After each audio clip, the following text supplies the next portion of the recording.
Hey, dude. Nice to meet you. Yep. Yeah, What's your you too. name? Start with that. I'm Hmm. Angus. Uh, yep, I'm Angus. I just did an action with Blockade Australia about a week ago, Okay. and I had a great time doing it. What was your doing? You don't mind me asking. No, My what journey. was you do? What action? Oh, yeah. So I set up a monopole over 3 lanes of Ooh, track, entering the Newcastle wow. airport. Yeah, I got up at about 4:30 Hmm. a.m. Uh, oh wait, was no, it was about 3:40 a.m. and I was up there until a little past 9 o'clock. That's quite intense. That, to be honest. Were you scared going into it? I was a little nervous, but I don't know. I think sort of I was nervous the days Hmm. leading up to it, but on the day I think the adrenaline sort of took over, and yeah, I had a pretty good time. Yeah, it tends to be like that. Like leading up to an action, you can tend to get like quite worried, and then when you're actually in the action, you don't tend to be that scared, do you? Really? It is quite an adrenaline rush as well, to be honest. Like sometimes I think we need to remind ourselves that we do the reasons why we're doing it. You know, we're not just doing it for just for the fun of it. Can I ask about Yeah, so yeah. how did you get involved in Blockade Australia? Well, I'm a pretty fresh recruit. I only, I think I found out about them maybe a year or two ago. And like they had an open mobilization Hmm. last year, which I got invited to, but I didn't end up going. And then uh, I found a couple of friends who were like more involved with it at the start of this year. So like in January was the first time I like went to a meeting or Hmm. anything. So yeah, pretty bit of a spring chicken. Um, but So yeah, would you yeah. say it's been like a slow process to build you up to deciding to take an action? Um, I kind of jumped in right away. Like I think like the second or third meeting I was in, I was like, this sounds like something I would want to do. And in hindsight, maybe I jumped in a little too quickly. But I don't know. It all worked out really well actually, so I'm not too upset. That's how it kind of went. So I was part of a similar group called Insulate Britain in the UK.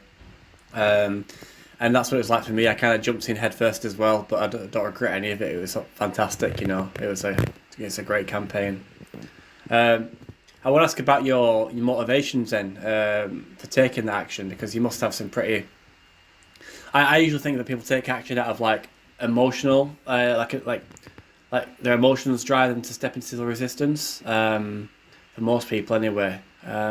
What's it like for you? What is it personally that drove you into to do that?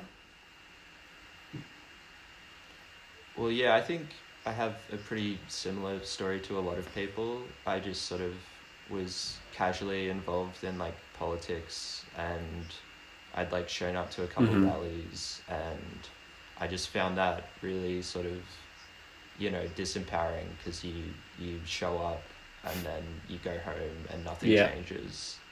And then found out about direct action and I was like, wow, this is a way that I personally can have like a great like be able to physically change something in a very immediate way and actually make a physical Hmm. difference. So yeah, Hmm. but also I just like found community and like found like a really good group of people and yeah, I wanted to sort of be a part of this thing, this like culture as well, which is was a pretty big factor for me as well. Yeah, it's a pretty intimate. It's if it's anything like the community we've got over here. It's a pretty amazing one, really. Tell me if you agree with this, right? But the people I've met in civil resistance, they've been the kindest, bravest, most selfless people I've ever met in my entire life, and they're very interesting as well. They've always got like, they're always like very articulate and, you know, you know, quite. They know what they're talking about a lot of the time. But yeah, very very selfless people in my opinion. Um, have you? You must have made some pretty good friendships in over there whilst taking them actions. Yeah, yeah, some great friends. Yeah. Um, yeah, I've like lived in Newcastle like pretty much my whole life, and yeah, now I want to sort of just like leave and just hang out with like BA people forever and just sort of become nomadic because we all sort of just they all sort of just like drift around from city Hmm. to city. So yeah. Ah, yeah. You know, when I was in my action phase in Select Britain, we were shutting down the M25 motorway 3 days a week for like 2 months. Yeah, it's like Really? yeah, like Wow. I think it like 30. I think it did like 13 or 14 arrests within Select Britain.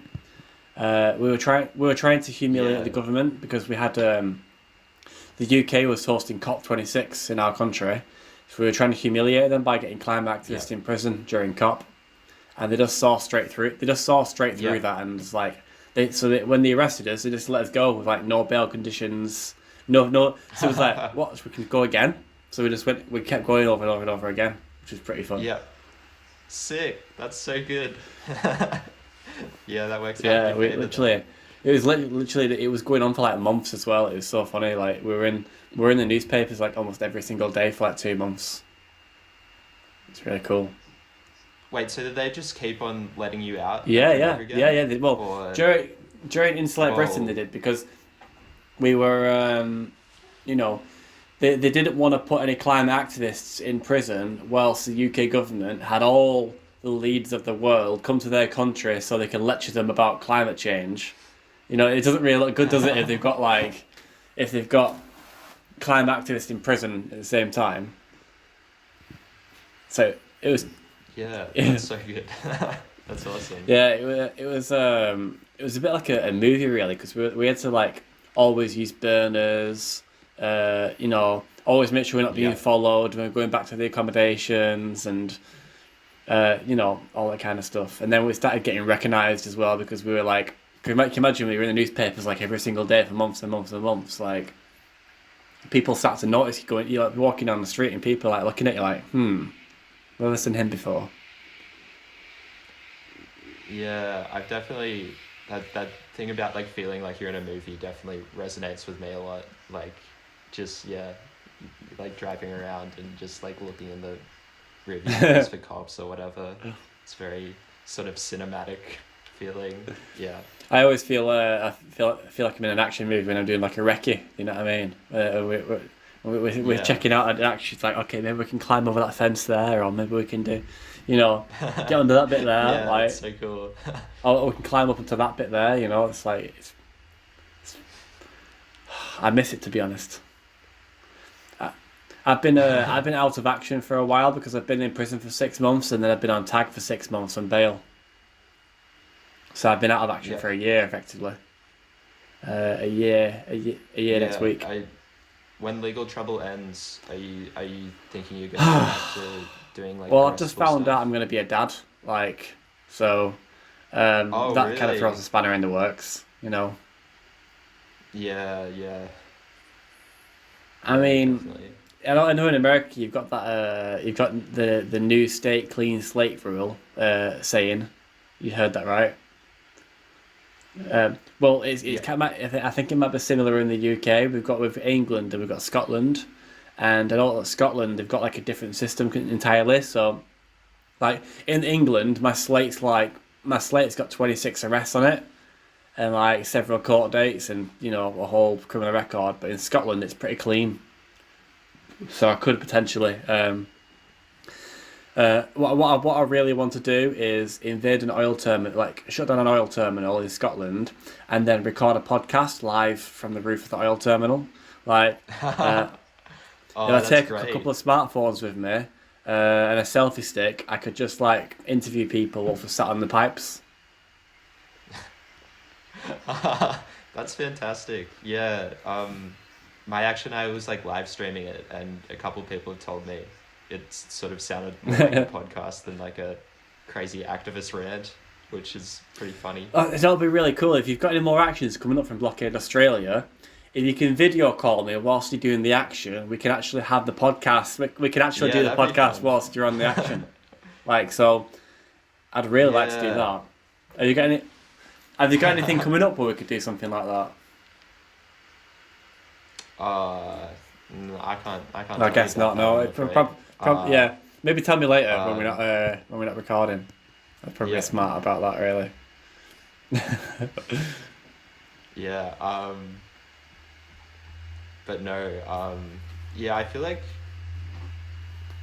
we would someone like in the media team told me that like one of the news shows wanted to do an interview with me up there, but that didn't end up happening. But that would have been funny. Well, what we can do is next time you're up somewhere really high that's been a real nuisance, um, we can do like a video call, and what I'll do is I'll share the file with Blockade Australia so that they can share it as their content as well because we could do Yeah, like a yeah, that'd be a great. joint collaboration on an interview. That'd be pretty cool. Like that. Do you know? A part of a part of me's really jealous, though, because I can't do action and I've not been able to do action for a year, and I'm like, I'm a climate activist. I really like to do quite intense actions and quite a lot of them, so I'm really missing out right now. Like I said, I've done 26 arrests and I've not been able to do anything for a year now. So Yeah, how many refs is that a year roughly? so I Do you did know? so my first 24 arrests was in less than 1 year. Oh wow. Oh my goodness. Yeah, yeah, the 1 year anniversary of my first ever arrest, I was in prison and had been for like 3 months. Yeah. It kind of like Wow. Yeah, okay. I should have told you this off camera really because I mean my guests my audience already know this about me anyway, the ones who've listened to all the podcasts. But Yeah. yeah, basically I came out of I kind Yeah. of went straight into Britain, did like 16 arrests back to back, and then went straight into Just Oil, and then did like another 8 like back to back, and then the last one was um, the last one was jumping over the fence at a Formula One race at Silverstone and stopping a Formula One race. Um, that was quite a dangerous action, but yeah. Yeah. Yeah, that sounds very scary. Uh Do you know? Have yeah. you guys have not been in any cultural action? Have you been doing any like cultural actions over there? I mean, like where you target like sports matches and things like that. Not with Blockade Australia. I think, yeah, for us, all our targets are very sort of uh, we try to like maximize like physical disruption to Hmm. economic systems, uh, and so I think we sort of shy away from sort of more cultural targets. The exception to that is maybe there was an action shutting down Sydney Harbour Bridge, which is sort of a little more Hmm. like uh, targeting a bit of iconography, but it was also like physically disrupting like uh, you know the movement of labor and resources. So yeah, but I don't know. I feel like other groups sort of mainly we're trying to do the physical obstruction to industry, and then we're leaving sort of more cultural stuff Are to there other any groups. I don't know. what other groups are there in Australia? Do you know? Well, there's just like a couple XR chapters. In There's a group called Rising Tides who are specifically targeting the Newcastle coal port. Um, there was a group called Fireproof, which I don't really know much about.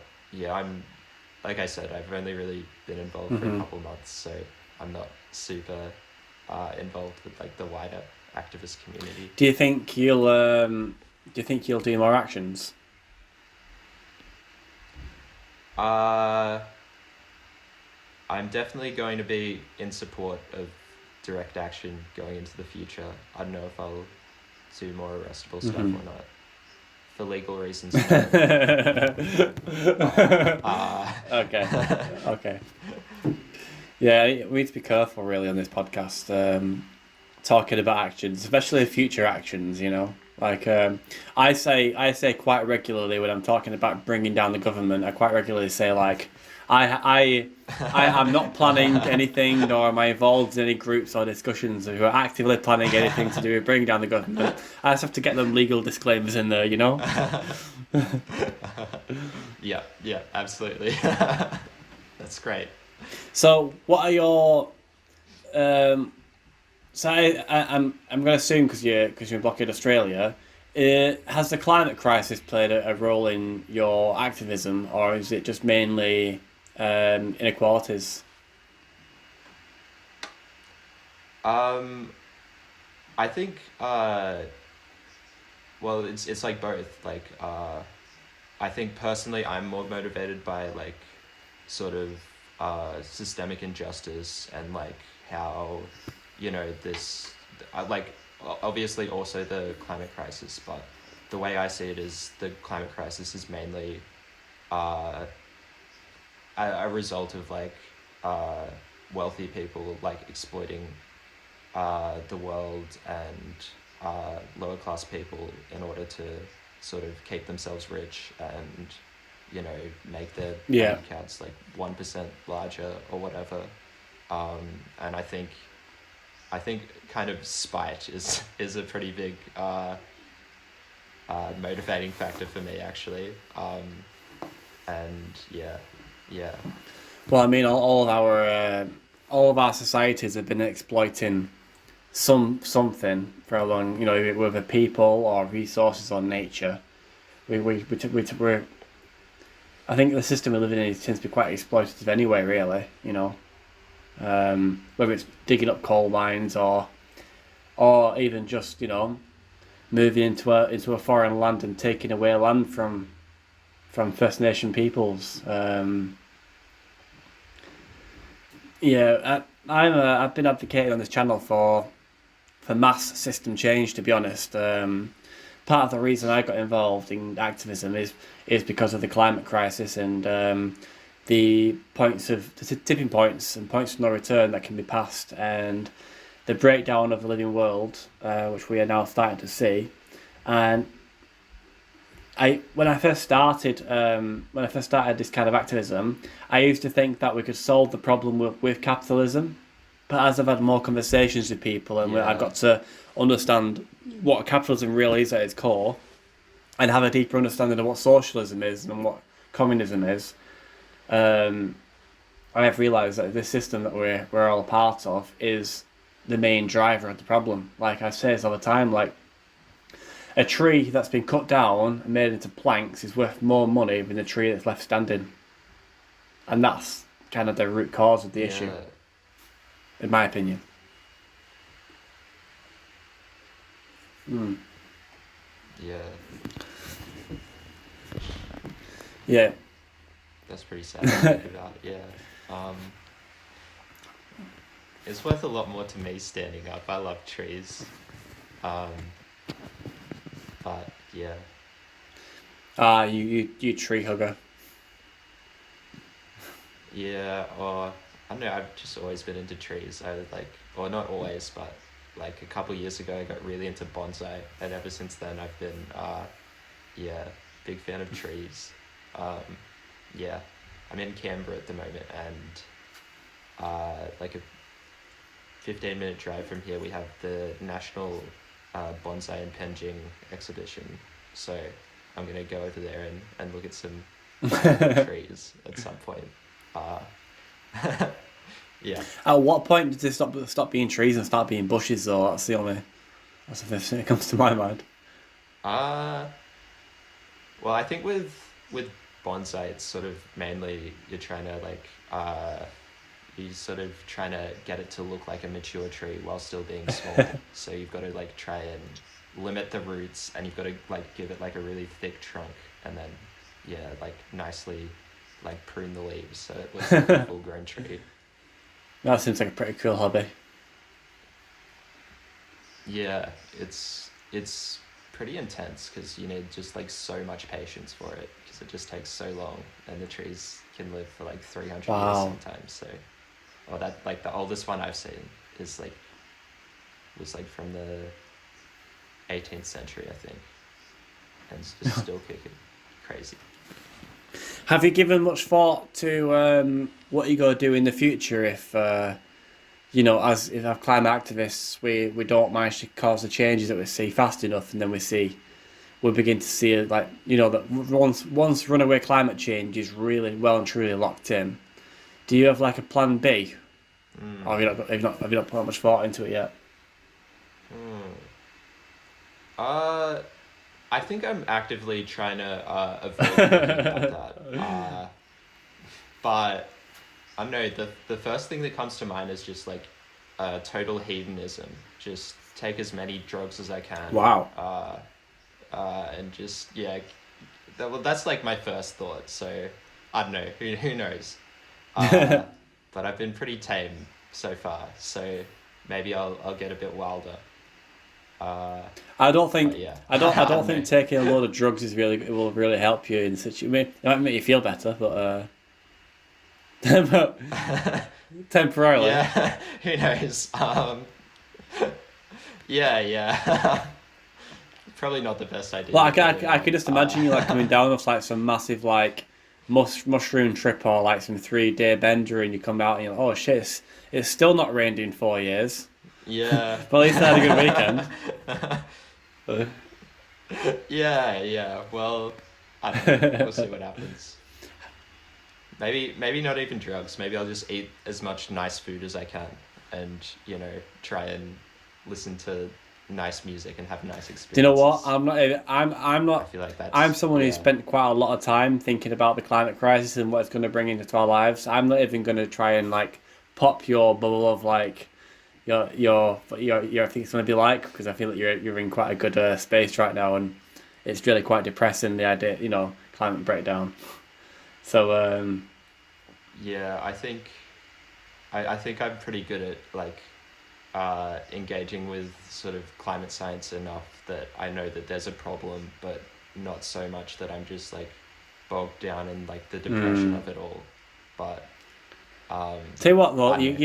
you're taking action, and you're not riddled with climate anxieties. That's like the perfect combination, really. Like I'm not going to try and ruin your day. You know what I mean? Like a lot of us climate activists in the UK, we're all like slightly like losing the plot a little bit because we're like seeing the whole world burn in front of our eyes. Well, nobody does anything about it. It kind of fucks your head up a little bit. But you seem like you're in quite a good headspace with it, to be honest. So I'd try and keep that going. Yeah. Maybe I'm just trying to present myself that way, and maybe I'm actually just coping. But no, actually coming back from the action and uh, like going from being with like people who activism is their whole life, and then seeing like my normal friends who like half of them didn't even know it happened was like a really like weird experience because like it's like something that was like just has taken over my life for like the past like couple months, and then like a bunch of people like don't even really care at all, which is like really sort of shocking and really alienating Yeah. experience. uh but what you gonna do? Yeah, it is a bit of a mad one, that really, isn't it? Like, no, people at least interested in like what you've done, though, right? It's like, oh, what did you get up to this weekend? Oh, I Yeah, climbed off a yeah, coal train and stopped a massive, closed down a massive port. What about you? And they go, you what? yeah. Yeah, it is pretty funny. It's pretty funny. Can I ask, what's your family been like with this then? Yeah, your mum, your dad, how have they felt about it? um they're in England. They're in Paris at the moment, so they they know about it, and I think they're sort of generally supportive, but I don't really know 100% because I haven't really had a chat with them. But I sort of I didn't tell them that I was going to do this, but I sort of hinted at it, I guess. Just wait till I see it on the news. So Yeah, yeah. But yeah, I think yeah, generally supportive family, but maybe not keen on me specifically doing it. I don't Yeah. know. Well, Um, my mum said to me, yeah, when I was first thinking about taking action, the first thing mum said to me was, "Josh, you need to think about your future." And I was saying, well, obviously I am thinking about the future, just more of a long term thing. And then, Josh, you need to get your priorities right. I was like, no, I have got my priorities right. But in the end, she said, like, after she finally kind of came round to the idea, she said, I understand why you're doing what you're doing. I just wish it wasn't you doing it. Do you know what I mean? Like the yeah, parents, like, even once they understand like why we're doing it, like they still, they still wish it was somebody else. Um, I think it'd be pretty. It'd be pretty funny actually. I've just got this image in my mind of like your parents just like seeing you on the news and like being like, "Oh my god." yeah. I don't think they found out about it from the news. I think I sent them a message or like in my like family group chat. They like asked me, "Oh, how was the camping trip?" Because I told them I was going on a camping trip, and I was like, "Oh, it's more of a civil disobedience trip." And then I sent them like a Facebook post about me getting arrested. Uh, yeah, I don't know. I don't know if that was the best way to make the news, but That is pretty funny. whatever. That is pretty funny to be honest. Oh wow. So my mind's gone blank now. Actually, I've been saying this to. I've said this a couple of times actually, but I really wish I could just like go to other countries, and try civil disobedience in their countries with a clean slate, and then probably get deported back. Like, Yeah. if I could get into Australia, I would definitely join you, but it's probably not going to happen now. Let's be real. Let's be honest. There's a child on the way. Yeah. I don't think I'd be able to get in there anyway right now. Quick on a record. Yeah. Yeah. I don't know. Yeah, I remember like someone told me like if I had like a conviction, I wouldn't be able to go to Canada, and I was like, oh, I always wanted to see a moose in real life. I've never seen a moose before, so I don't know. Hopefully, I'll still get to see a moose one day. Um, but I don't think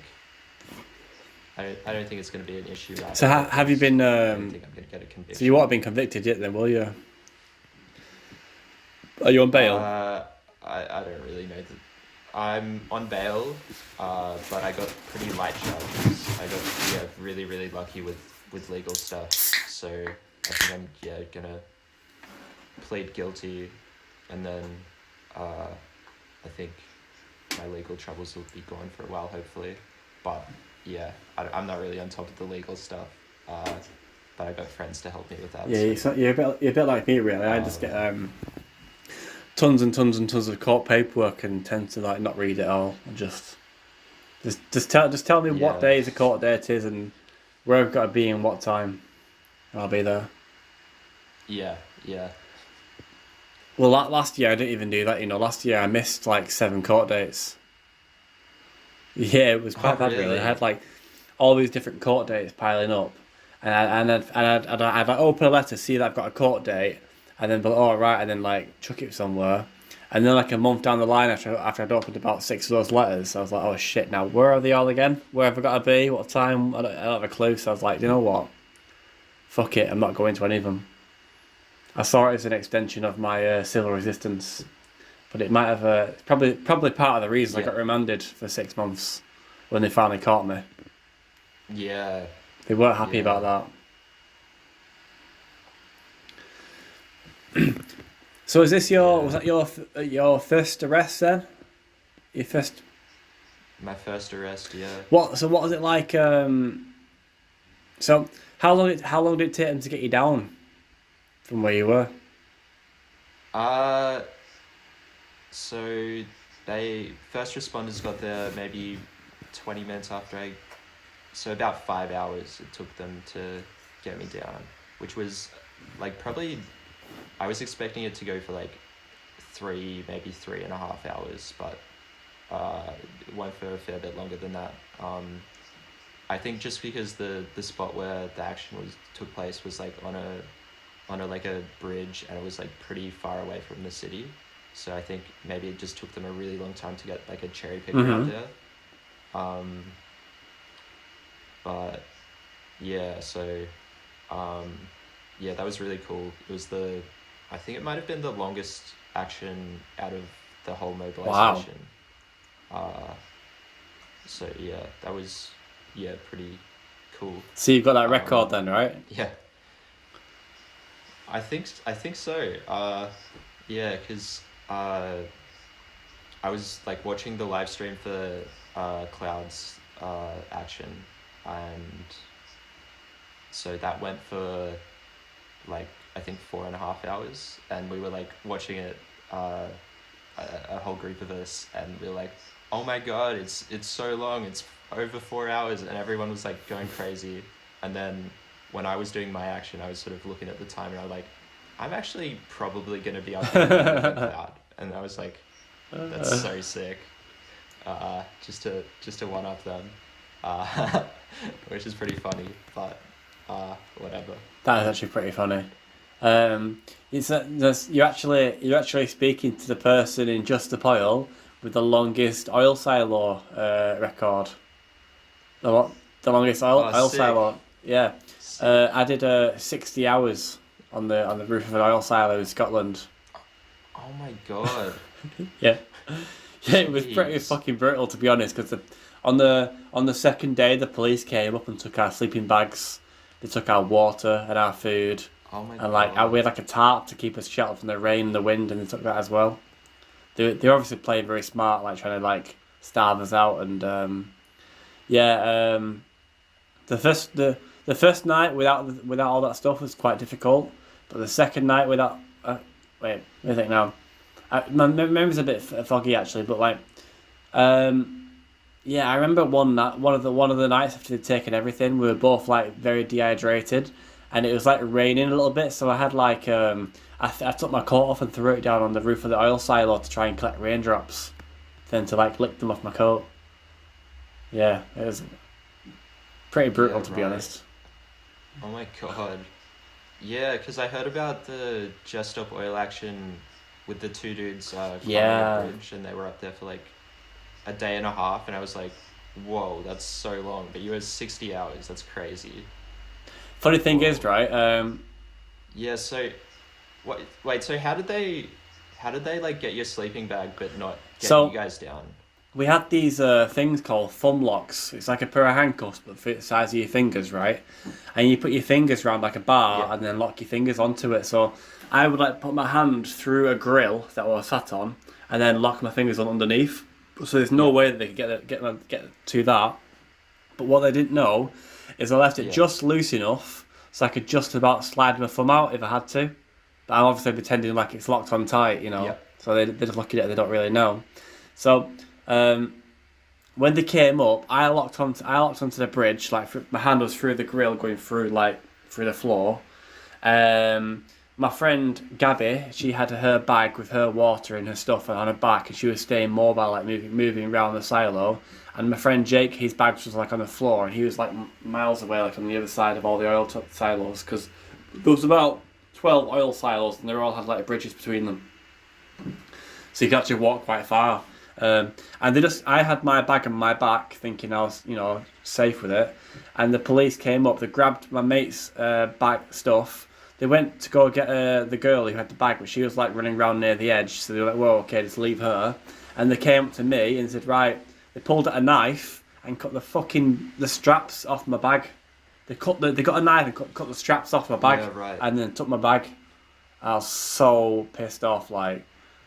Luckily, it was a cheap bag that I had. It was just like a tenner bag that I bought like a few weeks earlier. So I've got like I've got like a real vintage army bag from the 1980s, and I'm really fucking glad that I didn't bring that on the action, because if they cut that, I would have been Yeah. devastated.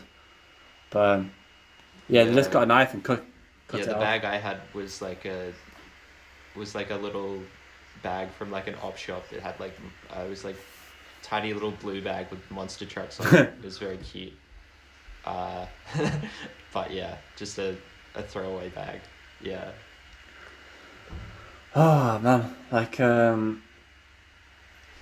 hope Blockade Australia does more actions. You know, we did a in Just Stop Oil in 2022. We focused on like economic disruption as well. We just focused on like the oil terminals, because that was focusing at the companies directly responsible. But what happened is we didn't get any like media attention. See, like the 6 months before that with Insulate Britain, like I told you, we were in the news every single day for like months. But we were blocking the public, and people were saying, "Why don't you take it to the companies who are actually causing the problems?" When we did do that, we didn't get any Yeah. media coverage. Like nobody even knew it was happening. Yeah, there was a similar thing with us. Like, our first two mobilizations were focused on the port of Newcastle and Port Botany, and I they definitely like received some coverage, but then the third one was the city of Sydney, and that one received like way more attention, and like yeah, we have a lot of haters from that one, just because like yeah, just disrupting like traffic or whatever, um, yeah, but yeah, this time around, we got like a decent amount of attention, but there was like a thing where the New South Wales Premier like went to.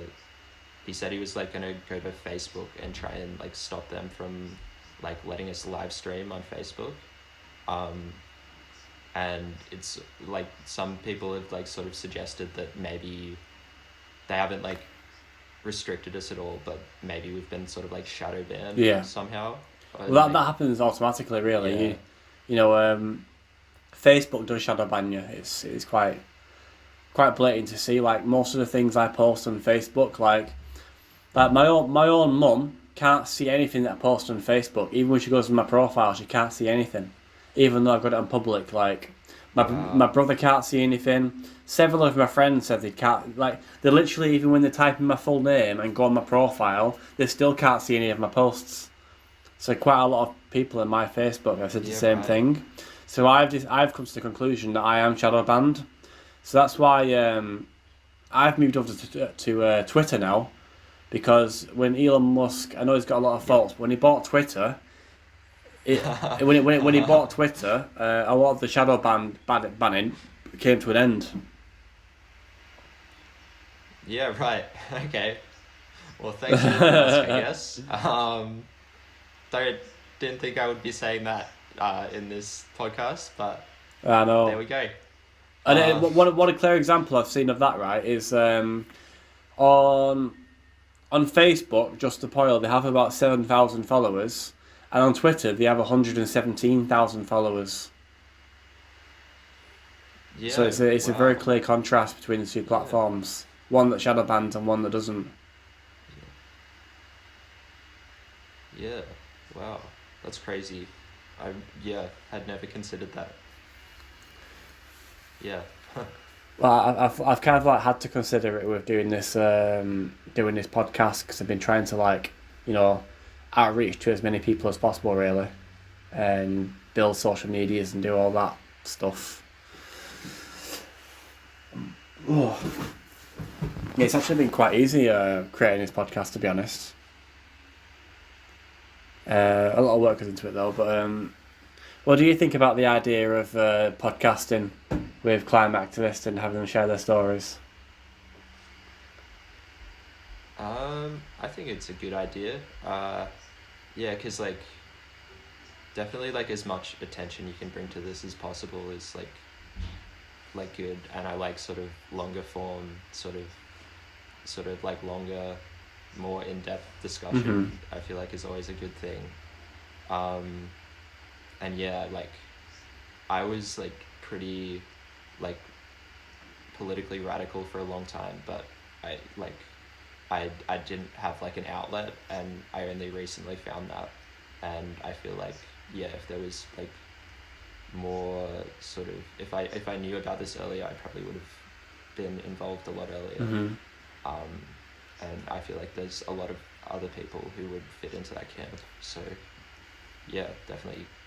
Yeah, good. I've got two questions. First of all, if people wanting to sign up to Blockade Australia, where do they go to do that? And second question is, when you say you're a political radical, can you give us some examples? What you mean? What you mean by that? I guess just like uh, in terms of just like my attitudes, like I believed that uh, like I guess I wanted to see more change is I guess what I meant, and I didn't necessarily want to. I didn't think that going through like the methods that like the system like provides for you for change. Like I didn't think voting or signing petitions or writing letters to politicians was like a good way to go about that. Like you can write 1,000 letters to 1,000 like local members, and then maybe they'll do like one tiny thing. But I don't know. I definitely see direct action as a better means to Oh, definitely, achieve definitely. change. What? And the other one was how can people get involved with Yeah, Blockade Australia? yeah, yeah. Was that it? Yeah. So we've got some info talks coming up in the following weeks, just locally in a couple different cities around Mm-hmm. Australia. I don't know if they've been posted on Facebook yet, but they will be soon. Yeah, so just check our Facebook about that. There's some online ones and some in-person ones. Yeah. Okay, well, anybody listening to this in Australia, I would definitely recommend taking action. Um, there's no greater feeling to it, really.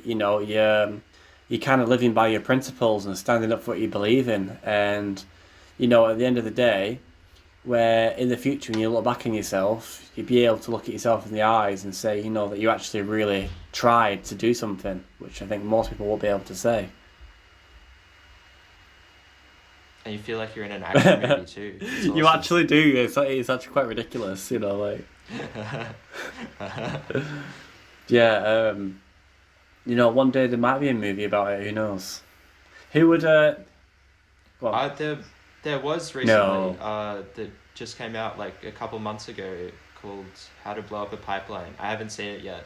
People have told me it's disappointing, but I don't know, maybe worth having a watch. I've No, I haven't heard seen quite it a yet, lot about so this film. Like I keep hearing about it all the time. Like the name's quite ominous, really, though, isn't it? yeah, it is very attention grabbing sort of name. Um, there's a book too which I've started reading, but I haven't finished yet. I've only gotten like 10 I've pages got in, but I've got a question yeah. for you. So I've got friends, and I'm not going to mention who, and I'm also going to say that I am not involved in this kind of any planning or any of that stuff, myself. I've just heard about these things. So I've got friends who are like seriously considering like taking shit to the next level, like for example, blowing up a pipeline and things along that Yeah. line, and you know maybe doing like non-accountable things like sabotage things. And like I said, I'm not considering those things. I've got a baby Yeah. on the way. Um, but my question to you Yeah. is, how long do you think we'll have to wait until we see new splinter groups coming out that don't use non-violence and start to become more extreme in their protesting and their actions? Well, I think sort of sabotage is like non-violent. I feel like violence towards property is not really violence. I feel like violence towards people is violence. So I would I feel like there's a pretty big distinction there.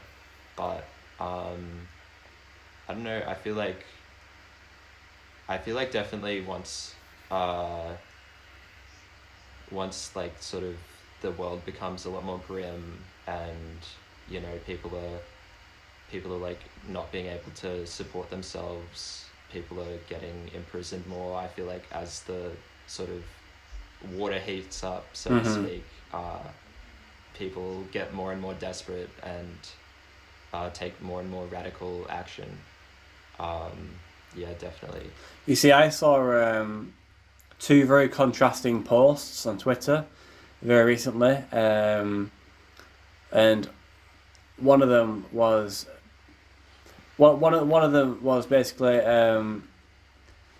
Shell had like the I think it was like the directors of Shell had voted not to reduce their oil production because it would hurt their bottom line, and the other was like basically the UN's report. This is our last chance for humanity, and I genuinely saw that, and I thought, you know what, I feel like it's time.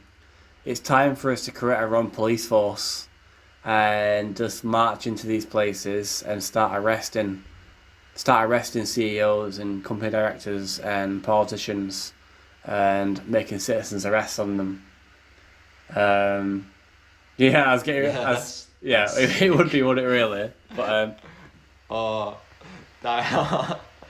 I feel like you get some pretty gnarly charges for that, but yeah, that's so well, sick. Oh, that's such a cool idea. I mean, like, so there's a law that's come out in the UK called the Police Crime Sentencing and Courts Act 2022, and it says to cause to be a public nuisance, you have to cause a disruption to two or more people, right? And that's what it's tailored. So the law is Oh, tailored at people like us, and it's quite a serious charge as well. Um, but couldn't you arrest like an oil executive and say like, right, well, he's causing he's contributing towards yeah. the climate crisis, which will cause a disruption to two or more people. Therefore, we've made a citizen's arrest under this new law. You know, technically under your definition, he's being a public nuisance, and we've got here's your evidence, and you give them like a lot of evidence and say that okay, there's the paperwork for the citizen's arrest. There you go. But I don't think that. Oh, that's such a good idea. That's such a good idea. Oh, that's so Please, funny and please yeah, take that and make that so happen somewhere. yeah, cool. I hope somebody who hears this on this podcast makes this happen. Um, Yeah, right, yeah. you'll have my support from afar. Unfortunately, I probably won't get involved, but if you do it, Oh, if you yeah, decide to do something like that, you'll definitely get a place in this podcast. Like 100%, I'll have you on in a heartbeat. yeah. Oh, yeah, that'd be, I feel like that'd be a good one for, oh, maybe I should be saying this. Okay, okay. Just to Let's drop, let's drop this. just hit a Let's little drop drop this bit. drop a little disclaimer in there first, and then say it. Uh, um, I have no intention of doing this at all, but I feel like I would be interested in doing that. Yes, I think we all would really. Um, yeah. But it's okay. It's okay to want to do that. I think a lot of people want to do that. It's as long as you're not actively making plans to do that, you should be okay. You're not actively making plans to do that, are Yeah. you? No. The answer is no to that question. Yeah. No. No. No way. Good, good, good. No way am I There's gonna do there's that. your disclaimer in there.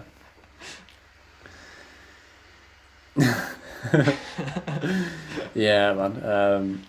God, I really do hope we start seeing that soon, though. Like, I don't know how you do that and be non-violent though. Like, surely they'd put up a fight, right? They'll have like security guards and things. Yeah. Yeah. Feel like I'm not really big enough dude to do a citizen's arrest either. Maybe I'll get my martial arts skills up, learn some jujitsu. You've only got limited time for the climate crisis, mate. Yeah, true. Don't worry, we'll see True. all Better get we'll into we'll, it. we'll see all these oil executives and politicians that lied. We'll see them all in the climate Nuremberg trials. Yep. You know, I genuinely think like once the public realise like how badly they've been betrayed and how badly they've been screwed over, I genuinely think they're going to be out for blood. They're going to be out for blood. You know, they're going to be after the people who are responsible. I don't think it's going to be anywhere for them to hide, though. Yeah. Yeah, I don't know if I'm that hopeful. Like, yeah, sometimes I sort of like alternate between like being like pretty hopeful and pretty nihilistic about it all. And then yeah, when I'm feeling nihilistic, I mainly just sort of feel like I'm motivated to do this out of revenge mostly, rather than like uh, hope for the Hmm. future. But I don't know. I feel like that's good as well because there's sort of like integrity in doing the action, and even if it is too late, it's still a meaningful thing to do. You're still gonna be able to try and enact change. You're still gonna be able to. There is still very good reason to do it. Well, I'm repeat. You know, the problem with being the problem with me having this podcast and it always being me who interviews the same people. I feel like I'm repeating myself quite a lot. Um, Ah, true. um, Shit, I've just completely lost my train of thought as well. Then, what was the last thing you were saying then?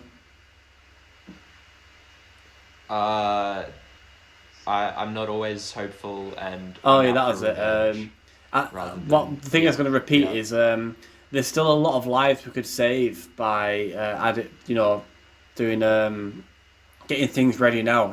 Like moving refugees early before, like if we know like certain places of the world are going to be unlivable in 10, 20 years, why wait 10, 20 years before we start moving those people? Why don't we start moving them now? You know, that would like in an orderly Yep. fashion where everyone's got Yeah. food, safety, medicine. Um, why don't we start rainwater harvesting and growing our crops indoors hydroponically? Um, so I think even if we have passed the point of no return, by raising awareness on this issue, we could still save a hell of a lot of lives. So that's a reason not to give up, even if we have passed the point of no return.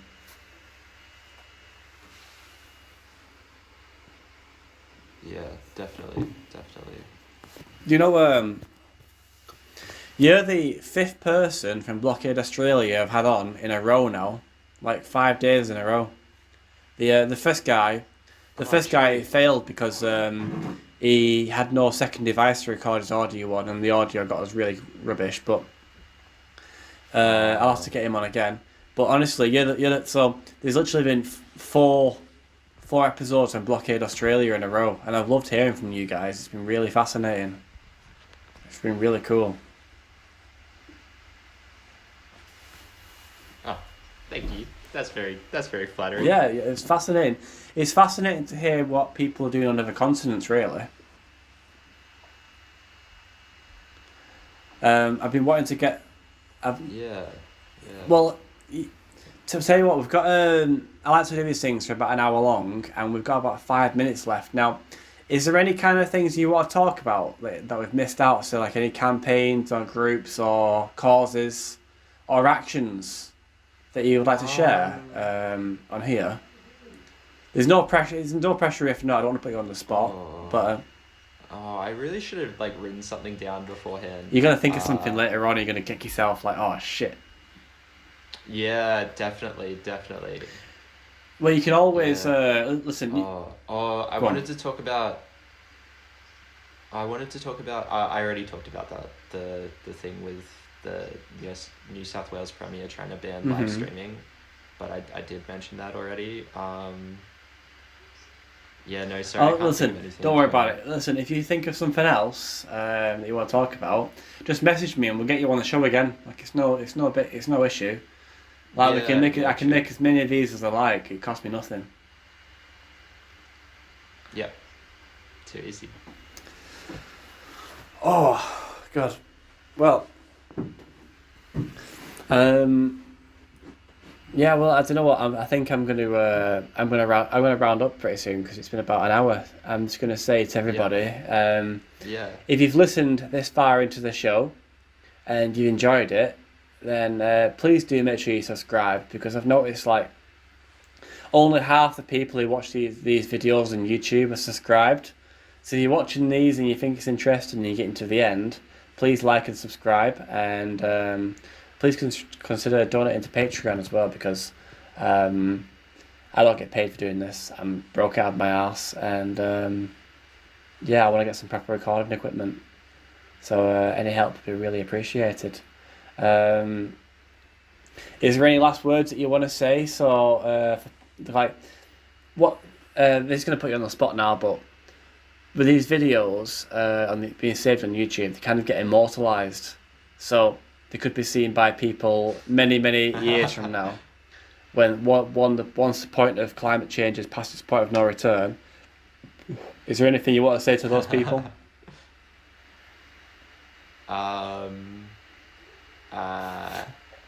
Hope you're having a nice day. Yes. If you got a little pet doggy or something, give him a scratch. Oh, that's really cute. It's really cute.